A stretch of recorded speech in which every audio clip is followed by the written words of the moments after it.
Lutte sociale et progrès sociaux au XIXe siècle. Depuis des siècles, les ouvriers créent entre eux des groupes professionnels d'entraide en cas de chômage ou d'accident.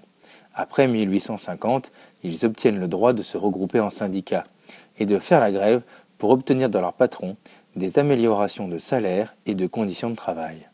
Un syndicat est une organisation qui défend les intérêts des ouvriers. À partir de 1860, des hommes politiques appelés socialistes fondent des partis pour améliorer le sort de la classe ouvrière en Europe. Ils s'inspirent des travaux de l'allemand Karl Marx. Karl Marx est un penseur très célèbre qui critique la société capitaliste et l'exploitation des ouvriers par la bourgeoisie. En 1905, Jean Jaurès fonde la section française de l'Internationale ouvrière, SFIO, l'ancêtre du Parti socialiste.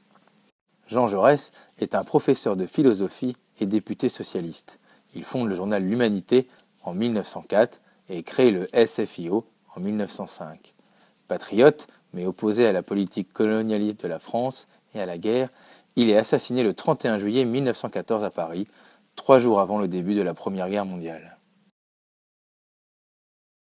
La lutte sociale a contribué à améliorer le sort des ouvriers.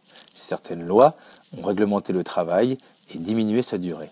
D'autres ont accordé des droits sociaux et syndicaux. Même si les salaires sont meilleurs dès la fin du XIXe siècle, le sort de la classe ouvrière reste dominé par la pauvreté et la précarité.